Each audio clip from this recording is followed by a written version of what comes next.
आज मैं तिहाड़ जेल में हमारे नेशनल कन्वीनर और दिल्ली के लोकप्रिय मुख्यमंत्री श्री अरविंद केजरीवाल जी को मिलके आया हूं। सबसे पहले परिवार की बातें हुई। मेरी बेटी नियामत जो कि अभी 1 महीने की हुई है, उसका हालचाल पूछा, कैसी है वो। उसके बाद पंजाब के लोगों की, किसानों की फसल क्योंकि इस बार मंडियों में अब आ रही है, तो उन्होंने पूछा कि पैदावार कैसी है इस बार, और जो किसानों का जो डायरेक्ट जो ट्रांसफर है पैसे की, जो सीसीएल की फसल का पैसा, उसमें कोई बाधा तो नहीं आ रही, या कोई चुनाव आचार संहिता की वजह से पंजाब में कोई ऐसी सहूलत जो रोक ली हो। मैंने कहा जी बिल्कुल नहीं है, निरंतर सुविधाएं चल रही हैं, बिजली भी फ्री चल रही है, मंडियों में एक एक दाना जो गेहूं का आएगा वो हम रिकॉर्ड पैदावार करके 130 लाख मीट्रिक टन देश के सेंट्रल पूल में दे रहे हैं, और पैसे भी उसी दिन ट्रांसफर हो रहे हैं। और जो हाड़ी बोलते हैं पंजाबी में इसको, तो ये गेहूं का सीजन जो है वो अभी चरम सीमा पे है। 2-4 दिन में जो सीजन है खत्म हो जाएगा। और सबसे बड़ी बात जो आज मैं आपको बतानी चाहता हूं, जो मैं अरविंद केजरीवाल जी को बताई, कि आज ही रिजल्ट आए हैं पंजाब में सरकारी स्कूल के 158 बच्चों ने, 158 सरकारी स्कूलों के 158 बच्चों ने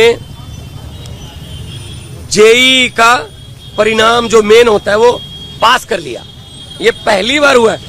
इस पर अरविंद केजरीवाल जी बहुत खुश हुए और उन्होंने कहा यही शिक्षा क्रांति हमारे सपनों में थी। उन्होंने कहा कि मेरी तरफ से सभी सरकारी अध्यापकों को और जो 158 बच्चे जिन्होंने जेईई क्लियर किया, उनके माता पिता को, उनके पेरेंट्स को मेरी तरफ से बधाई देना। तो ये पहली बार हुआ है कि सरकारी स्कूलों के बच्चों ने जेईई का परिणाम क्लियर किया, और ये हमारा सपना सच होने वाली बात है। और उन्होंने दिल्ली के बारे में और देश के बारे में भी पूछा। मैंने कहा जी मैं गुजरात होके आया हूं, भरूच और भावनगर, माइंड ब्लोइंग रिस्पॉन्स है, और लोग, पूरे देश के लोग ये कह रहे हैं कि ये गलत किया अरविंद केजरीवाल के साथ कि उनको पकड़ के अंदर कर दिया।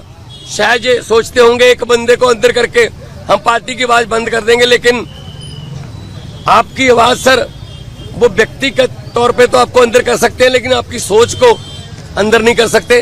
तो हम असम में भी गया, उन्होंने मुझे कहा कि दिल्ली भी आना, और दिल्ली के जो प्रचारक हैं उनको पंजाब में भी लेके जाना है, और कहीं भी इंडिया गठबंधन का कोई, हमारा पार्टी का कोई नेता, अगर वो असम हो, चाहे वो गुजरात हो, चाहे वो महाराष्ट्र हो, चाहे वो यूपी हो, बिहार हो, कहीं भी वो बुलाएं, हमने जाना है।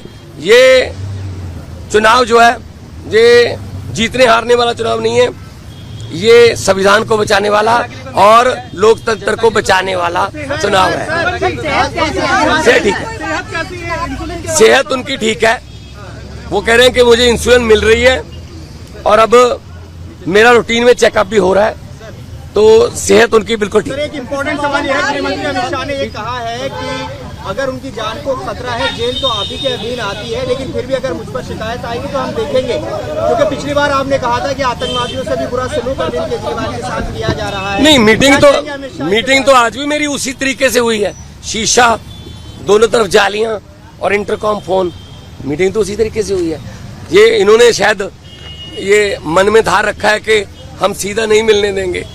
ये इनकी मर्जी हो सकती है, या इनकी नफरत की इंतहा हो सकती है, लेकिन इतना मैं बताना चाहता हूं कि अरविंद केजरीवाल जी की जो सोच है, अरविंद केजरीवाल जी ने जो अंदर से मुझे संदेश दिया वो यही दिया कि लोगों को ये बता देना मेरी फिक्र मत करना, लेकिन वोट जरूर डालना और लोकतंत्र और संविधान को बचाने के लिए वोट डालना।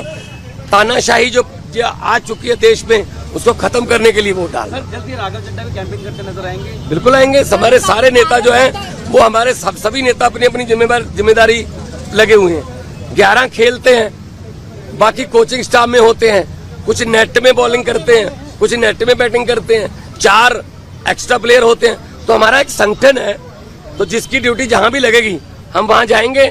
और 4 जून को आम आदमी पार्टी भारत की एक बहुत बड़ी शक्तिशाली राजनीतिक शक्ति बन के उभरेगी।